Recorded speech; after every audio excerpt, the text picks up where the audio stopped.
Good morning, everyone. Glad to see everyone here. A lot of visitors this morning, a good group, and we thank all of you for being here. Jonathan, thank you for doing a great job leading singing. He didn't know, but this morning, actually, my lesson is on singing, and he could not have picked better songs to lead that purpose, and I appreciate that.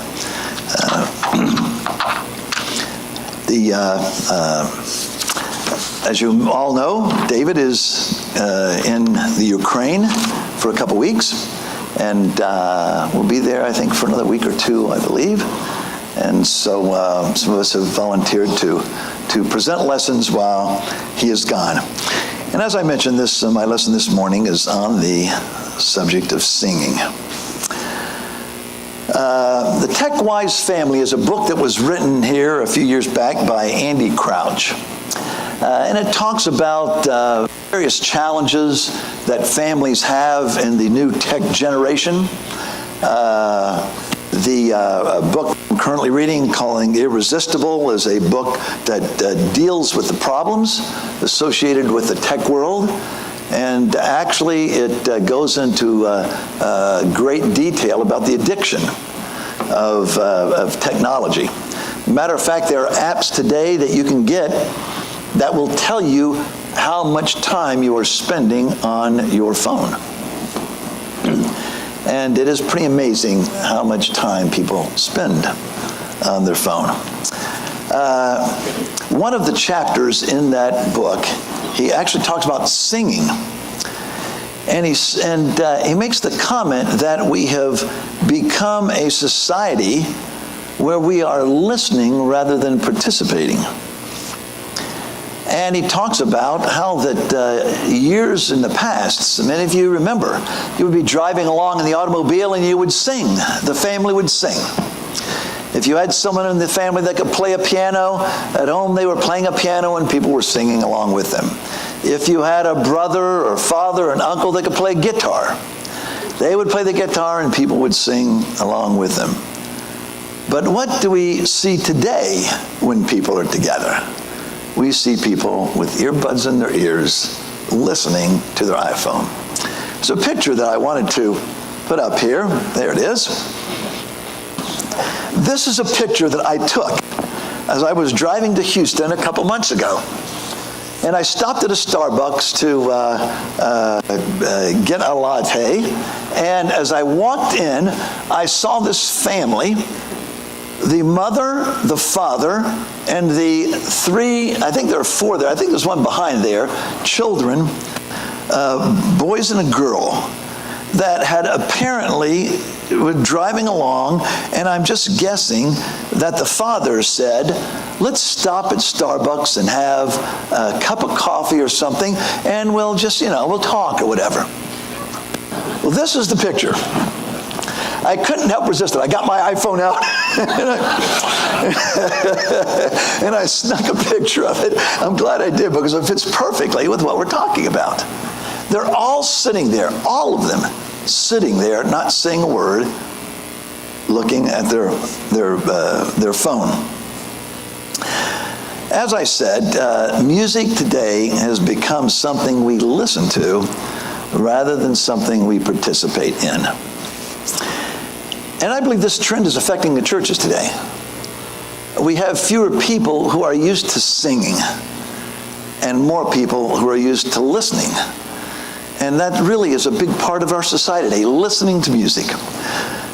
There was an article out a while back called 9 Reasons People Aren't Singing in Church. And I wanted to just mention a few of the things, or mention these 9 reasons, and something that the author said concerning the 9 reasons we aren't singing in church. He said, worship leaders around the world are sadly changing their church's worship, and he says, often unintentionally, into a spectator event, and people are not singing anymore. And he goes on and he says, what has occurred could be summed up as the re-professionalism of church music and the loss of the key goal of worship leading, enabling the people to sing their praises to God. Simply put, we are breeding a culture of spectators in our churches, changing what should be a participative worship environment to concert events. And then he goes about and lists 9 reasons why people aren't singing in church. And the first one is they don't know the songs. Next, he says we are singing songs not suitable for congregational singing. Third, we are singing in keys too high for the average singer. 4, the congregation can't hear people around them singing. And that's for a couple reasons. In some places, either the music and everything is so high, you can't even hear anything else. Or no one around you is singing. So you can't hear them because they're not singing, which both situations is a problem. Number 5, we have created worship services which are spectator events, building a performance environment. And it was interesting, I was talking to Jonathan, matter of fact, a few weeks ago.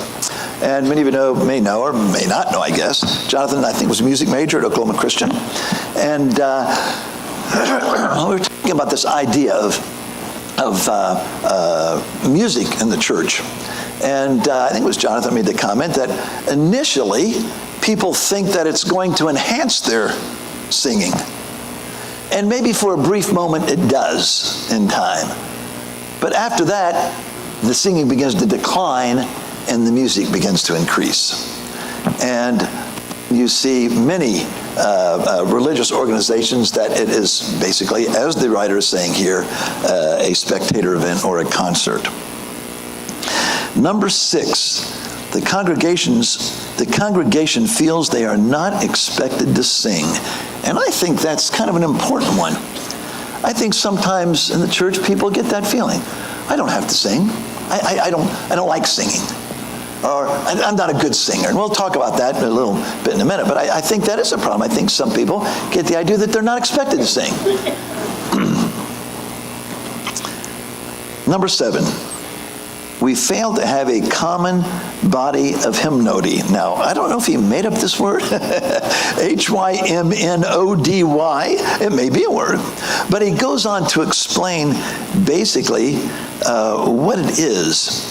And that is that that so often we sing new songs, maybe just to sing new songs.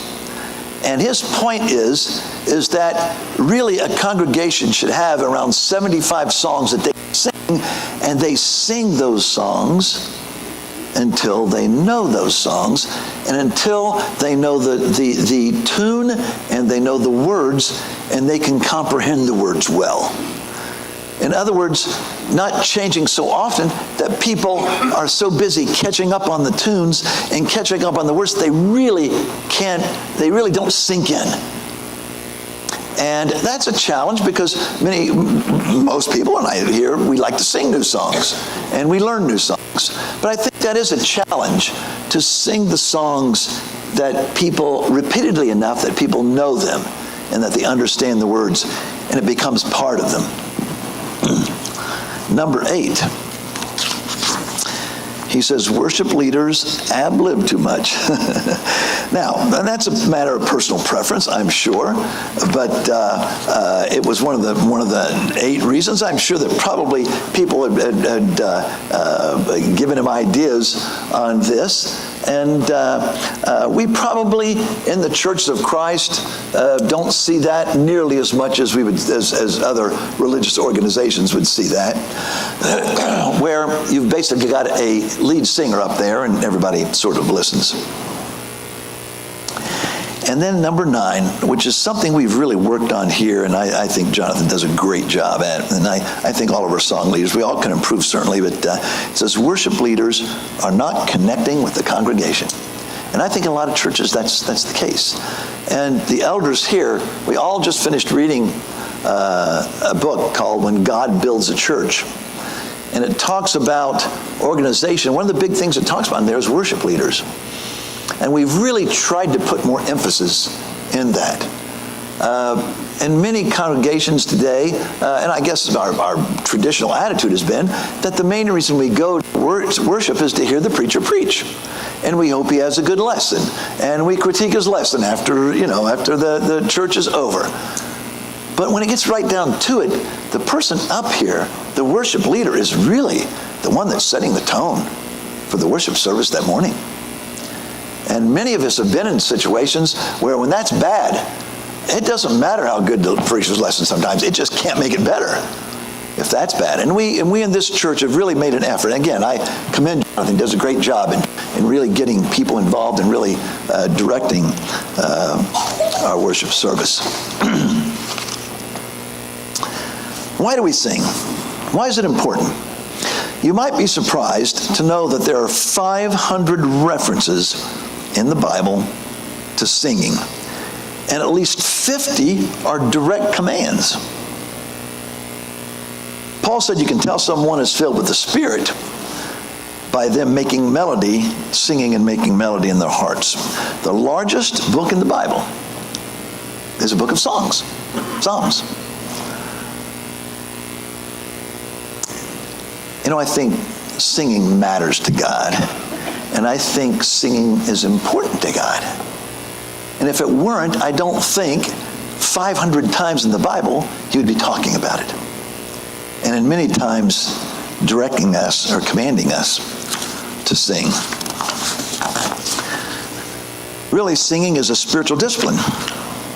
It's much like prayer. It's much like reading our Bible. It's much like partaking of the Lord's Supper.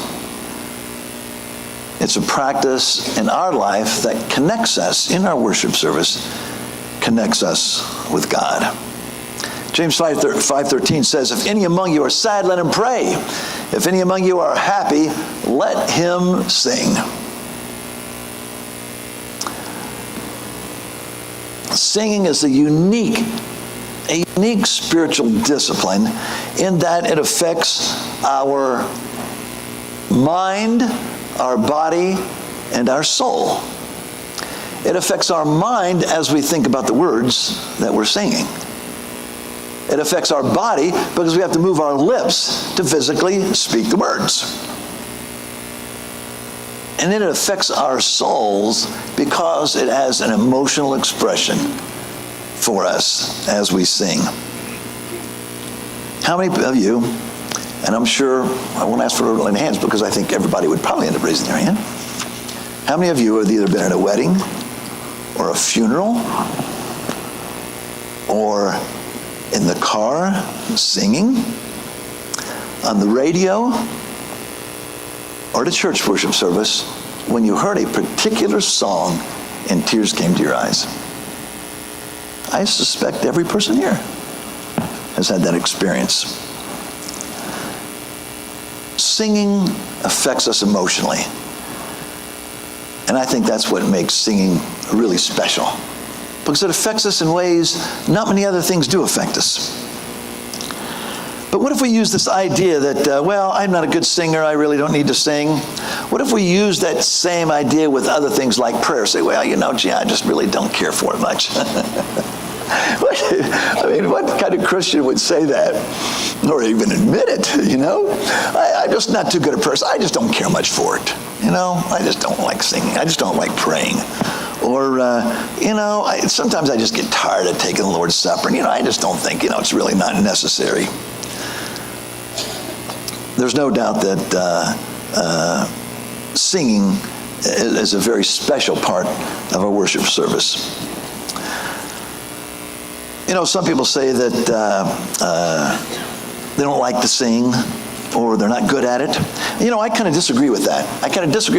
Because I don't think when people say that, they're really being honest. How many of you like country western music, like rock, like pop, like 70s rock, like 50s rock, like the big band? I have probably touched every person here that you like that music. I don't think I can't imagine anyone saying, I don't like music. I just can't imagine that. We were at a wedding yesterday, some of us. Music. Now, I ask you those, I think most people in here have been married, unless you just went to the justice of peace or something like that, which is okay, that's fine. But if you had a wedding, was there anybody here that had a formal wedding and had no music? I can't even imagine that, can you? You can imagine that someone would have a wedding with no music. So the idea that people can say, well, I just don't like it that much, that's true. It's just that sometimes it's the kind of music, maybe. But everyone likes music. And singing is how we spiritually connect with God. And I think that's why he gave it to us. That's why we're intended to sing, because it does connect us with God. One of the great things about singing is when we were singing there at the beginning, sing and be happy. You know, I doubt while we were singing that anyone was thinking about the political situation in the world. I doubt anyone was thinking about the election this November. And that's one great thing as we as a congregation sing. Everyone is singing in unison.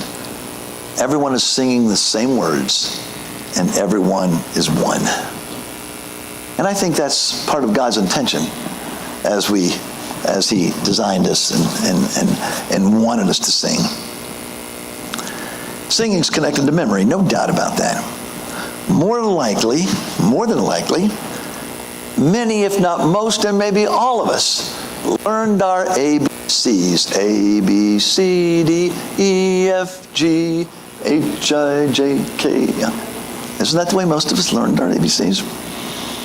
I suspect most of us learned the books of the Bible in order by a song. Matthew, Mark, Luke, and John, Acts, and the letter to the Romans, right? Isn't that? And you know, sometimes when I'm kind of, I go through that song. I'll go through it thinking, oh yeah, that, it refreshes your mind and it's embedded in our memory. We learn things better when we sing because it sticks with us. And it affects us in ways that not too many other things do affect us. I imagine there's some of you, and how many of you remember Mel Tillis? Mel Tillis was a country western singer. And if you remember, one of the problems was he had a speech impediment. He had a very bad stutter. Now, if you never saw an interview with Mel Tillis, you would never know it, because he could sing without a stutter. But if he talked personally or was interviewed, he had an extreme difficult problem speaking. Matter of fact, if you ever saw interviews with Mel Tillis, someone would ask him a question and he would start singing his response. He would say, and I went on vacation last Friday. And he would start singing and he would not stutter a single time. Now what is it? What is it about that harmony that affects our mind to the point where we can do things like that we normally wouldn't do? It really is pretty amazing. We're going to do an experiment. Audience participation. Now, everybody has to participate, because if you don't, I'm just going to be up here hanging. We're going to do Name That Tune, okay? Now, we've got a whole variety of people here, from very young to very old. So, most of you should know this. So, like I said, if you know the answer, you've got to sing it out, okay? All right. I am going to sing the first part of a couple recognizable jingles and songs. And when I go like that, I want you to sing the rest of it, okay? Like a good neighbor. Stay warm and stay. Yes. Very good. Very good. Nationwide. Oh, great. Great. From the valley of the jolly. Oh, somebody kind of, ho, ho, ho, green giant, right? Most of you got that. Okay. I'd love to be an Oscar Mayer wiener, and Oscar Mayer's what I want to be. And if I were an Oscar Mayer wiener, everyone would be in love with me. Great! How old is that? How old is that? We are farmers. Okay, why are we like that? Why is it? Why do we remember those goofy things? Dum ba dum bum bum bum bum. I mean, it embeds our mind like hardly anything else can. And it's just amazing that it has that effect. And that is why God designed singing for us. Because like no other thing in our life, it gets right down in our soul. Look at another experiment. Now this is one that, strangely enough, I'm going to pick out a song. I picked out a song. Jonathan does not know what this song is. Okay? And he's going to lead this song. Okay? Now I want to say something about this. As I'm preparing this lesson, I said, I'm going to pick Sing and Be Happy. And I'm thanks, Jonathan. I had to change it this morning. I said, I'm going to pick Sing and Be Happy. And I'm sitting there and I'm going through it. And Beth goes, that's the first song on John's list. So I had to pick another one. So Jonathan, I'm putting Jonathan on. Jonathan does not know anything about this. He does not know what song I'm going to pick. And he's going to lead this song, and no one's going to look in their book, and everybody's going to stand up, and we are going to sing. This could get real interesting. It is well with my soul. Okay.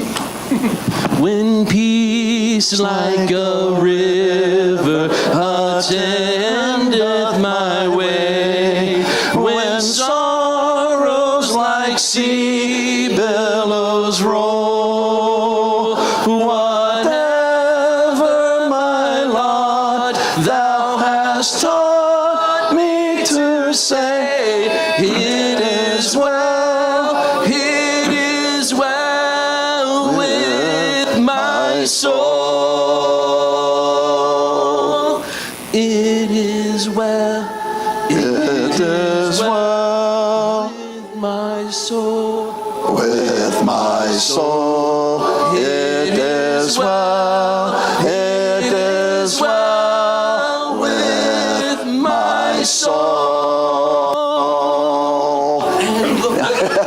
Thank you, John. You can be seated. Is that amazing or not? Even knew the parts. Even knew the parts of the song. I don't think there can be any doubt in our mind that singing affects our emotions and deepen our soul like no other thing that we can experience. Matter of fact, you can go into an Alzheimer's ward in an area, and I've read that people say that there are people who can't remember their name. They might not be able to remember their relatives. But start singing Amazing Grace, and many of them will sing. Now,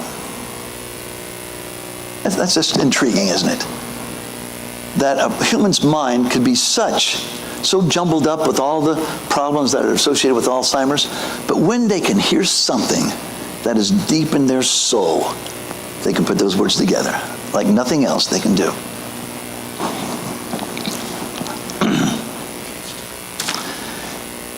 If we're going to know our faith, if we're going to live our faith, if we're going to understand our faith, singing our faith becomes vitally important. And singing keeps us in tune with our faith. There's no doubt that there's a connection between our singing and our faith. We had verses in Deuteronomy 32 read this morning. But the precluder to that was that Moses was about to send the children of Israel into the promised land. And Moses was not going. And he knew that. And God gave him one commandment. And he said, write a song. Write a song for the children of Israel, so that when they get into this land, they'll remember who God is, and they'll remember where they came from. I'm going to read that scripture. Here, I think that I gave these to Erica. There we go. I gave them to her in reverse order, so Deuteronomy 31, 19 and 21. It says, now therefore write ye this song for you, and teach it to the children of Israel. Put it into their mouths, that this song may be a witness for me against the children of Israel. For when I shall have brought them into the land which I swear unto their fathers, that floweth with milk and honey, and they shall have eaten and filled themselves and waxen fat, then will they turn to other gods and serve them and provoke me and break my covenant. And it shall come to pass, when many evils and troubles are befallen them, that this song shall testify against them as a witness, for it shall not be forgotten unto the mouths of their seed. For I know their imagination which they go about even now, before I have brought them into the land which I swear. He said, I know, even before I send them there, that they're going to have troubles, they're going to have doubts. But I want them to sing this song. So when that happens, they'll remember this song. It's amazing and interesting to me, all the things that he didn't tell Moses to do. You would think, I want you to give him a stirring sermon and really preach him, really get down and talk to him. But I wonder why he had him write a song. And I think the reason is just as we experienced here just a minute ago, that when we sing songs and when we learn songs, it has a special effect on us. The song that Moses wrote had actually two themes. One was of warning, and the other was of hope. And isn't that the way most of our songs are today? When you look at them, most of them, it's either warning or it's hope. You know, the song we sang, beginning, sing and be happy. If the skies are above you are gray, and you're feeling so blue, if your burdens seem great all the whole day through, there's a silver lining that shines up in the heavenly land, both of warning and of hope. That's the power of singing. It recalls our story. It brings us back to our faith in God.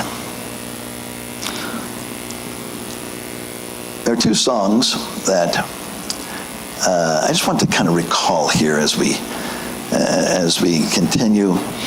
One is a new song, and the other is an old song. And this is a new song. I love this song, and I love the words. And this is an a cappella group singing this song. And I just wanted you to, as they sing this, to think and focus on the words. The song is In Christ Alone. First time I heard this, I was singing the bass, and I got about 2/3 of the way through, and that was it. I couldn't sing it anymore. Nearly every time I hear this song, tears come to my eyes. It's such a beautiful song, and it's, I think, one that I got to find it here. I had it here, and then I lost it. I had the one we practiced, just as I'm sorry. I thought I had it right here, because we were just a second. At the beginning of the class,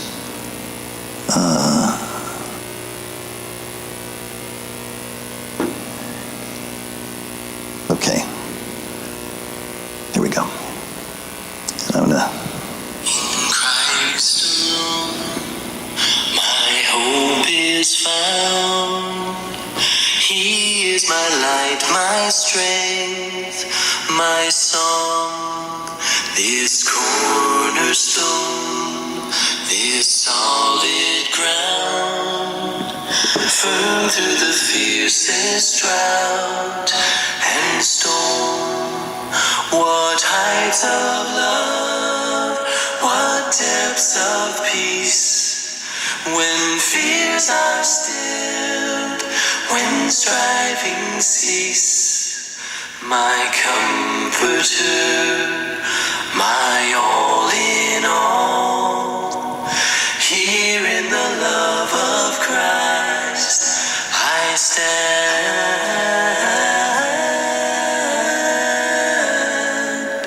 In Christ alone, who took on flesh, fullness of God in helpless babe, this gift of love and righteousness, scorned by the ones he came to save, till on that cross, as Jesus died, the wrath of God was satisfied. For every sin on him was laid.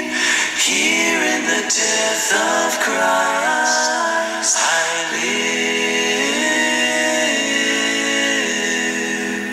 There in the ground his body lay, light of the world by darkness slain, then bursting forth in glorious day, up from the grave he rose again. And as he stands in victory, sin's curse has lost its grip on me. For I am his and he is mine, bought with the precious blood of Christ. For I his and he is mine. Alleluia, alleluia. And I bought with the precious blood of Christ. Alleluia. No guilt in life, no fear in death. This is the power of Christ in me. From life's first cry to final breath, Jesus commands my destiny. No power of hell, no scheme of man can ever pluck me from his hand.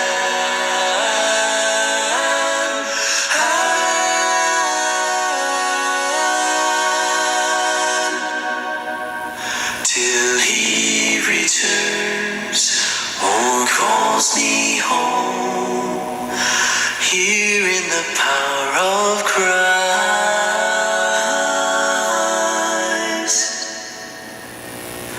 I stand. Here in the power of Christ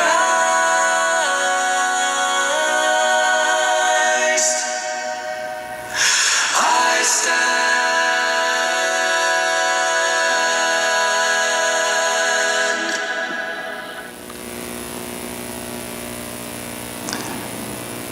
Get it turned off so it doesn't come back on.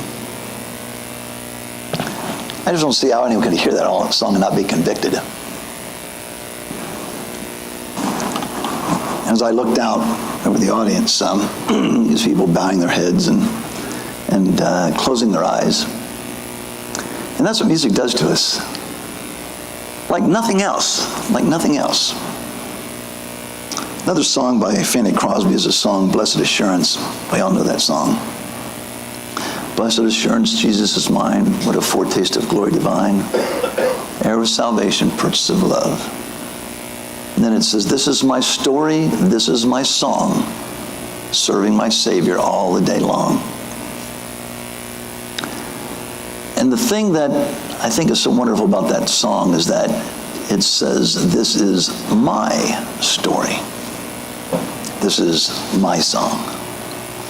Not just words that we sing, but that we belong to Jesus. He's our Savior, and it's our story. These songs do to us what that song was to do to Moses and the children of Israel. It brings us back to God. It reminds us who we are, what we are here for, and it reminds us who our God is. When we sing songs, they sort of become transformative to us. They connect with us. Sometimes more than other times, but always in some way connecting to us. Like I said, blessed assurance, this is my story. This is my song connecting with us. The words search our hearts, we become convicted because those notes and those songs are touching a deep place in us. That's what brings tears to our eyes. That's what causes us to choke up when we sing or hear certain songs.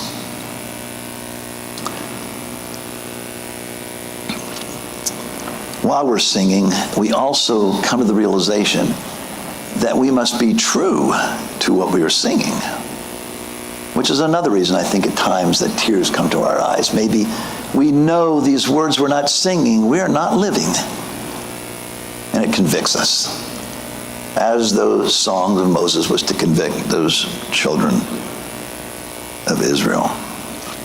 If we feel peaceful, if we feel guilt, if we feel convicted, we sing songs of praise to God, and that's what they are intended to do. They are intended to convict us.